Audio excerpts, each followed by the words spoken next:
Olá, seja muito bem-vindo ao programa Em Foco, o meu, o seu, nosso programa semanal de entrevistas, construção do conhecimento e, claro, busca do saber.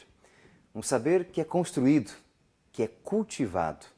E por falar em cultivado, a temática do nosso programa hoje será Cultura Popular Brasileira. Para falar da cultura popular brasileira, nós conversamos hoje com a professora Ana Lúcia Ribas, que é professora do curso de Publicidade e Propaganda da Unipar, Universidade Paranaense. Professora, seja muito bem-vinda, obrigado pela sua presença. Esse é o espaço de cultivarmos, de criarmos cultura. Obrigada, André. Novamente agradecer o convite da produção do programa para estar aqui, para falar hoje de uma coisa que eu gosto muito, muito mesmo, que é a cultura popular brasileira. Né? Nessa expressão, professora, cultura popular brasileira, temos três conceitos presentes aí, né? Cultura, popular e aquilo que é nosso brasileiro. É possível definir cada um dos conceitos, o que é cultura, o porquê cultura popular e como você vê cultura popular brasileira? Então, cultura é um termo muito amplo, né? Cultura, na verdade, vai desde uma empresa, a forma de atuação da empresa, como a empresa se relaciona dentro dos seus ambientes, isso é a cultural da empresa, então a cultura a sua vem mens, disso né? daí, até as manifestações do povo mesmo, os costumes, os usos, né? Até o costume de usar garfo, de comer com as mãos, tudo isso faz parte do termo cultura. Então, cultura é um termo tão amplo que eu acho que é complicado a gente criar uma definição só. Mas tem a ver com tudo isso que são as práticas que são passadas, né? Desde institucionais, de formas da instituição trabalhar, até os costumes de usar saias, não usar, tipos de roupas que se coloca, tudo isso que tem a ver com o nosso dia a dia. Eu me lembro da minha professora do primário, que um dia, explicando que era cultura, ela usou o seguinte exemplo, daí você vai confirmar se ela está certa ou errada, se eu aprendi certo ou eu aprendi errado. Ela pediu para a gente imaginar uma árvore e perguntar para a gente, árvore é natural? A gente vai dizer, é natural. Agora se eu vou, corta a árvore, faço um banquinho de madeira. O banquinho de madeira é natural? Ele dizia, não. Ela dizia, isso é cultura. Cultura é tudo que o homem constrói. Tá certo isso ou não?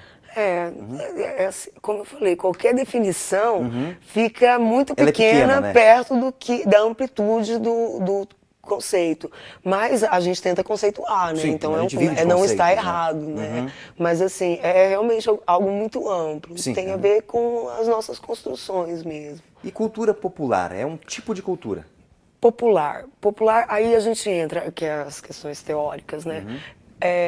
A gente tem o popular, desde aquilo que emana do povo. Agora, a gente tem aquela visão do popular como um inculto, né, que vem muito da linguagem marxista, né? Mesmo, sabe? Que é aquela produção mais baixa. E a gente tem o conceito, de acordo com o Proudhon, de acordo com os estudos culturais que existem hoje, que realmente é aquela cultura que não necessariamente passa pelos veículos de comunicação, que ela não passa por uma mídia, ela não passa por uma indústria. Ela é feita pelo povo, do povo e para o povo. Então, é aquilo que é popular. Mas esses conceitos aí também variam de teóricos para teóricos. Mas hoje se aceita que cultura popular é essa cultura que é feita do povo, para o povo, sem necessariamente passar pela indústria cultural, né? Pelo processo de industrialização. Essa cultura popular, ela está em oposição àquilo que nós damos o nome de cultura erudita, clássica, ou não? Tá, mas está por uma visão hegemônica que a gente tem, que é a mesma visão que a gente tem que nós somos os continentes de baixo e a Europa e os Estados Unidos são em cima. Então, assim, tá pela visão estereotipada mesmo. Por quê? Porque aquilo que era erudito vinha pela cultura europeia, vinha por tudo isso para o país. E aquilo que era o popular vinha pela cultura negra, pela cultura indígena. Então a gente vê que, na verdade, essa separação do erudito e do popular, ela é feita baseado em quem são as nações hegemônicas, quem manda e quem obedece. Então não é exatamente uma definição. Eu não posso dizer que uma pessoa um percussionista que toca aí com os ritmos afro-brasileiros ou com os ritmos africanos não toca tão bem quanto percussionista de uma orquestra. Então, o que divide o que é erudito e o que é popular, senão a nossa visão já construída do que é erudito e do que é popular? Né? Então, acho que é nesse sentido. E quando falamos de cultura popular brasileira, como é que você consegue... É conceitual, claro, a gente não pode fazer isso, mas como é que você analisa essa expressão cultura popular brasileira? O que seria isso? Bom, o Brasil é um balaio de gato, né? O Brasil, boa imagem. Tem toda a miscigenação. A gente, às vezes, não entende o tanto que a gente tem de influência indígena, o tanto que a gente tem de influência afro, em usos, costumes. Você vê, hoje em dia é normal você sair vendo o pessoal aí sentado na beira da calçada tomando um tereré. E, na verdade, isso vem dos Guarani, da cultura Guarani. Então, assim, quando a gente fala de cultura popular brasileira, a gente fala de uma infinidade de mesclagens, de hibridizações, né, para usar o termo que é mais usual, que foi lançado por Canclini. Por que hibridização? Porque mescla, mantém parte de uma cultura e parte da outra cultura.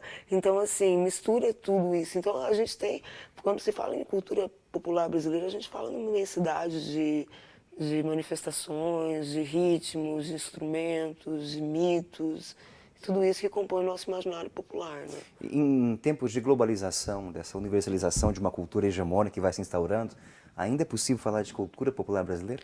Ainda é possível de falar de cultura popular brasileira. Aliás, agora que é mais importante de falar de cultura popular brasileira, porque tem muita coisa que está se perdendo, porque a cultura popular ela é baseada muito na oralidade. Como não passa pelos meios de comunicação, né? A gente chegou a não está passando pelos meios de comunicação, não está passando pela indústria cultural. Então passa pelo quê? Passa pela oralidade. É igual o costume. Eu cresci com minha avó perguntando, minha mãe perguntando, cadê o toicinho que estava aqui? O gato comeu, cadê o gato? Eu não lembrava mais disso, mas agora eu lembrei disso cadê também. o mato? Fogo queimou. Hoje é domingo, pé de cachimbo, cachimbo é de ouro, bate no touro. Isso era passado pela gente pela oralidade. Era a avó, era o vô, que brincava com a gente desde pequeno. Então são coisas, isso de parlendas, desses trava-línguas, essas brincadeiras, são coisas que fazem parte da nossa cultura popular e que estão sendo esquecidas por causa dessa hegemonia, que agora não é mais uma hegemonia de um europeu, de uma nação sobrepujando a outra, mas do mercado sobrepujando o que é popular, né? Porque a gente teve essa inversão. A gente antes falava dos Estados Unidos, e podemos falar, inclusive, dele assim, como o grande massificador da cultura em todo o mundo, ditando uma cultura que era considerada muito melhor do que a própria cultura de cada país. Agora, a gente vive um processo onde a mídia dita que a gente deve consumir aquilo que eles passam para nós. E isso que é popular acaba se perdendo, porque a mãe chega em casa e não vai brincar com o filho de cadê o toicinho que estava aqui. Ela já esqueceu. Ela vai ligar Discovery Kids, pronto. Acabou, essa oralidade não se passa mais, entendeu? Então, eu acho que é o momento, inclusive, de se pensar mais seriamente isso em políticas públicas, para se manter mesmo, sabe, essas aulas que existem nas escolas aí de estar trabalhando com arte, teatro, música, que toda escola é obrigada a ter, a realmente fazer esse trabalho de resgate disso tudo, das cantigas populares. Olha tudo isso, tudo isso faz parte da nossa cultura popular. Um oceano de riquezas nós temos. Sim. Aí. Professora, no bloco anterior, de certa maneira, a gente conseguiu criar alguns conceitos, algumas ideias, e você trouxe para a gente uma imagem, uma situação que há muito tempo eu não ouvia. Cadê o toicinho que estava aqui? Essas coisas de cantigas, situações. O que a gente pode tentar resgatar e lembrar agora da cultura do Brasil? Folclore brasileiro, por exemplo. O que nós podemos lembrar que há muito tempo a gente não ouve? Tem muita coisa, né? O folclore brasileiro é riquíssimo, a cultura popular brasileira é riquíssima, e fora isso, a gente tem todas essas misturas que aconteceram e tem todo estado tem sua dança típica, todo estado tem sua música típica. E a gente, às vezes, fica órfão disso, porque nós não conhecemos, a gente não conhece tudo isso que tem de riqueza. E quando você pega, principalmente nessa parte de cantigas, de parlendas, de tudo isso, é uma riqueza cultural gigantesca para estar se perdendo, porque nas escolas a professora está ligando o quadradinho e para os alunos escutarem, gente, isso não pode, isso tem que ser cada diretora de escola, cada coordenadora de escola, cada professora que trabalha com arte, tem que dar vazão para isso de cultura popular. A gente vê as cantigas mesmo, brincadeiras de passanel, sabe? Quem faz mais? Pô, fica na hora do intervalo, a professora, já que acompanha as alunas, vai brincar com as alunas de passanel, vai brincar com aquelas brincadeiras de lenço atrás. Nossa, como as crianças amam. E tem coisas que nem são só nossas, mas já estão convertidas para o nosso imaginário, tipo a linda rosa juvenil, que as crianças ficavam dançando em roda. Eu dancei em roda nos meus intervalos de escola, cantando a linda rosa juvenil e fazendo a cena da bruxa, e fazendo tudo isso, que hoje não se tem mais. E essa questão do que a gente falou aí mesmo, do hoje é domingo, pé de cachimbo, ou eu lembro que quando era criança, todo dia, era meio-dia, macaca subia, panela no fogo, barriga vazia, sabe? São coisas que fazem parte do nosso imaginário popular, mas que só serão mantidos a partir do momento que a própria educação veja isso importante para a criação de uma identidade nacional, para a valorização. A gente consome muito que vem de fora, a gente consome cinema que vem de fora, a gente consome música que vem de fora, a gente tem uma desvirtualização sobre o que é qualidade musical, que é aquilo que a gente falou do que é erudito, do que é popular. Você pega um tocador de rabeca, um tocador de viola, viola sertaneja, viola fandangueira, viola que seja, porque no Brasil a gente tem uma imensidão de violas, os caras são virtuosos. Então, a grande diferença para mim hoje é a qualidade daquilo que é feito. O cara que faz a música tocando 3 notas, com uma letra que não tem nada, e você pega um repentista, que é um mourão voltado. Mourão voltado. As pessoas nem sabem mais o que é um mourão voltado.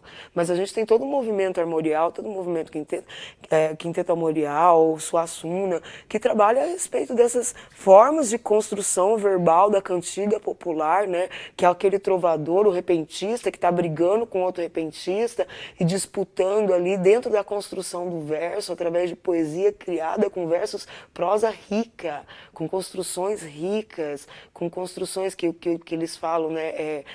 Rimas que são de, não é amor com dor, rimas que são de palavras complicadas, de palavras diferenciadas que o trovador tinha que aprender. Então, isso daí é a construção do nosso palavreado, é a construção da nossa identidade cultural. Inclusive, como vou respeitar um país se eu não respeito as minhas manifestações populares? A gente conhece tão pouco. Quantos bois tem no Brasil? A gente conhece o boi bumbá. Por quê? Porque o boi bumbá está na mídia.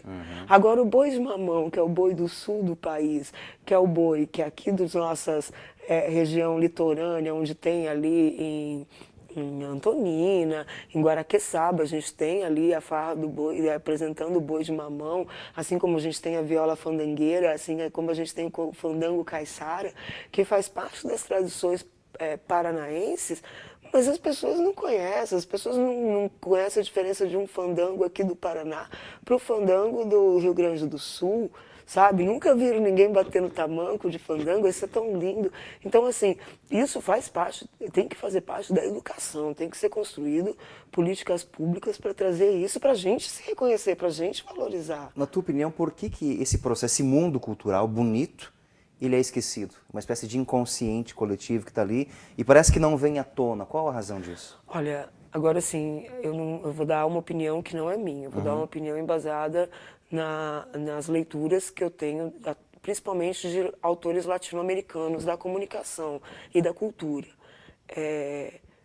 A gente tem, a partir da década de 60, todo um domínio da América Latina pelos americanos, né? A gente sabe disso. Hoje você vê que toda hora está estourando aí documentos sobre a influência dos Estados Unidos no Chile, a influência dos Estados Unidos na Argentina, no Paraguai, né? A gente vê o que foi a Operação Condor. O Paraguai, a Assunção é toda cortada por baixo por túneis da Operação Condor, que é esse domínio americano aqui.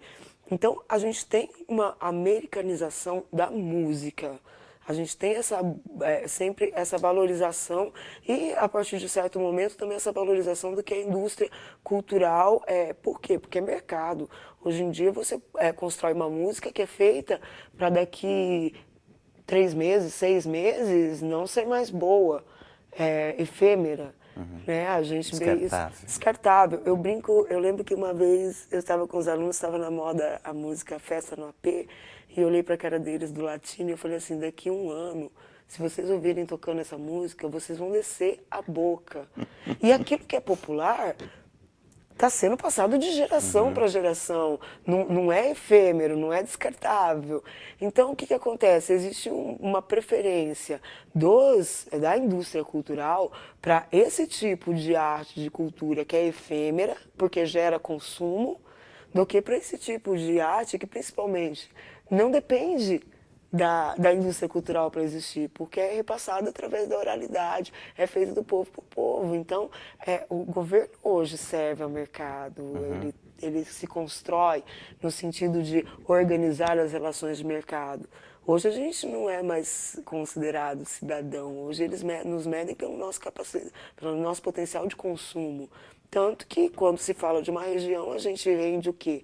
Quanto que rende de renda per capita, quanto que tem de potencial individual de consumo, se é classe mais formada por classe AB ou classe CD, ou seja, hoje a gente nos analisamos regionalmente não pelo nosso potencial cultural, não pelo nosso potencial criativo, mas pelo nosso potencial de consumo.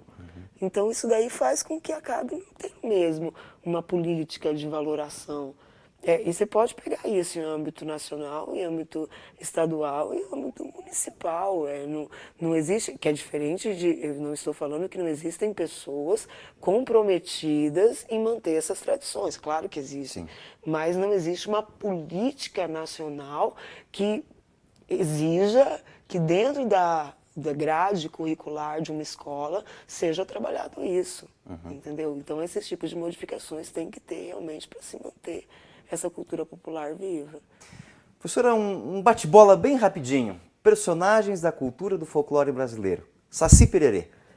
O Saci Pererê é uma figura que está presente não só em todo o Brasil, mas em toda a América Latina.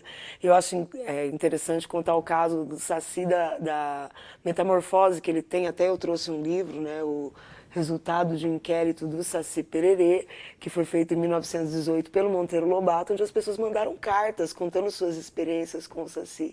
E o Saci, antes de Monteiro, ele tinha em cada região do país uma cara, uma forma de se manifestar. E depois que Monteiro Lobato cria essa figura, né, junta todas essas imagens e cria uma imagem do Saci, em todo o Brasil ele só vem agora a imagem do Saci de Monteiro. Mas são inúmeros relatos do Saci Pererê, inclusive aqui na região. Não só Saci, mas Mula Sem Cabeça, ou lobisomem, muitas pessoas, inclusive quem quiser mandar histórias, é só me contactar aqui na Unipar, que eu vou adorar saber, né? De pessoas que viram lobisomem aqui na região. Há muitos casos daqui na região? Há casos de gente na que região. viu lobisomem? Eu já vi relatos de velhinhos que infelizmente já se foram, senão eu com certeza ia fazer alguma coisa com esses relatos, mas de estarem na frente da casa e verem um cachorro gigante que se levantava e virava. E com certeza, pessoas que estão assistindo o programa vão saber de histórias de vô, de vó, de tio, de tia que relatam o lobisomem aqui na região. E são muitos mitos, e mitos regionais. Em Antonina, no litoral do Paraná, tem um mito de uma cigana que a mula é a pampa branca, a lenda da pampa, que ela tinha uma mula, cavalo, que ela andava e daí ela é assassinada, e até hoje as pessoas veem esse cavalo branco andando na madrugada por lá. Então são muitas lendas, são muitos mitos. Alguns que vêm de origem guarani, a gente tem caipora, a gente tem, que é os pezinhos voltados para trás também. A gente tem, e conforme o lugar também, esses mitos se mesclam, né? O boto cor-de-rosa, a gente tem toda uma mescla desses mitos, o caipora também tem a cabeça vermelha, o Saci Pererê também tem o gorro vermelho, em alguns lugares ele tinha uma cabeleira vermelha. Então, assim, é toda uma mitologia, isso porque também a gente conhece muito pouco a respeito da mitologia guarani. Porque se a gente pensar no país, a gente tem um país que quase da metade para baixo era dominada pelos guaranis. Então tudo isso também faz parte dessa mitologia que eles têm. Acho que eles dividem em 7 grandes mitos. A gente tem também a parte indígena que vem Iara, né? A parte afro que vem com Iemanjá, com a Jurema, todos os orixás. Então é toda uma grande... o Brasil é um grande criador de mitos, né? A gente tem uma mitologia muito grande. Como preservar essa riqueza cultural que infelizmente está um pouco submersa? Associações, entidades, o que nós temos na região? Olha, eu gosto de uma frase, acho que de Fernando Pessoa, que é: se queres ser universal, pinta sua aldeia, né? Vamos começar a fazer? Não vamos começar a fazer valorizando o Bumba Meu Boi lá do Nordeste brasileiro, não que a gente não deva valorar, mas vamos começar com o que a gente tem aqui de local. Infelizmente, até há poucos dias atrás, nos deixou a dona Sebastiana do Carmo, que era mestra da Folia de Reis de Cruzeiro do Oeste, que foi uma folia que chegou a completar aí 50 anos, né, que também vem desse negócio da congada, da folia lá de Minas Gerais para cá, mas foi feito, a Folia de Reis lá ganhou, ali de Cruzeiro, ganhou em 2007 um prêmio do Ministério da Cultura, que é o prêmio Culturas Populares. Então, se a gente começa a pegar essas histórias da região e a valorizar, a gente tem um presépio ali em Maria Helena, que uma senhorinha passou mais de 50 anos montando esse presépio, então era costume ter as missas lá no presépio.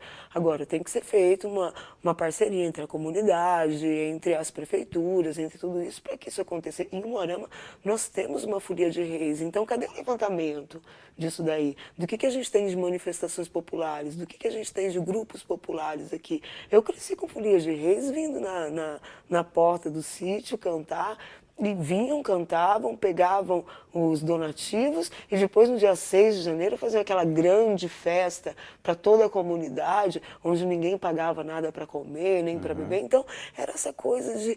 Esse tipo de incentivo, vamos ver, como que eu falo, sempre passa por entidades, por políticas públicas, que a comunidade se mobilize para garantir isso daí, sabe? De buscar o que é popular, de pesquisar o que tem de popular. A gente tem aqui mesmo perto em Guaíra uma festa que já acontece há 75 anos, uma festa, a Virgem de Cacupé, que começou no Paraguai e vem para Guaíra e que tem tudo a ver com essa miscigenação que a gente tem aqui na nossa fronteira. Nós éramos região espanhola, nós éramos Paraguai, nós estamos em território que foi colonizado pelos jesuítas, que foi lugar dos Guarani. Então, assim, toda essa mescla está ali numa festa que só em Guaíra já tem também mais de 50 anos que acontece. Também do mesmo jeito, com cantigas populares, voltadas ao popular. Então vamos conhecer, vamos valorizar, vamos participar, vamos doar, porque essa é a construção da nossa identidade nacional. Vamos parar de valorizar uma identidade nacional que se constrói em cima de músicas de baixa qualidade, que se constrói em cima de discursos que na verdade não levam. A gente tem que querer que nossos filhos cresçam, se tornem figuras conhecidas e respeitadas e não que fiquem aí se vendendo para uma indústria que produz uma música que transforma a mulher em um objeto, que transforma o homem em pessoas que não têm valor, que não dão valor àquilo que é deles, às tradições, valorar as pessoas idosas, pegar as histórias das pessoas idosas. Então, eu acho que é todo um processo que toda a sociedade mesmo tem que passar, mas que se inicia pela construção de políticas públicas que atendam a isso. O papel da educação nesse processo é imprescindível. Primordial. E hoje está tudo muito fácil. Hoje uma professora quer trabalhar com isso que eu estou citando para vocês, é só chegar no Google e escrever. Quer saber as cirandas, quer ouvir as cirandas, hoje a gente tem tudo à disposição na internet. Então é mudança de posicionamento mesmo, mas passa sim por políticas públicas, por se construir isso em nível nacional, governamental, estadual e em nível municipal. E dentro de cada escola, né, dentro de cada instituição. Se algum aluno acadêmico estiver nos vendo agora e ouvindo, professora, e precisar entrar em contato contigo para buscar alguns elementos desses aí, ele pode procurar na Unipar para conversar sobre isso, Pode discutir, procurar na Unipar, pesquisar? e pode procurar também no meu Facebook, porque pode me adicionar, pode conversar comigo, adoro falar sobre isso, adoro passar informações sobre isso. E é bem fácil de lembrar, porque é anarribas.cultura. Ponto Cultura. Então, não é difícil de me achar, né? Eu clico lá, escreve todo o Facebook normal, e daí anarribas.cultura. Obrigado, professor, pela sua presença e obrigado a você pela audiência. Até o próximo programa. Um forte abraço. Tchau, tchau.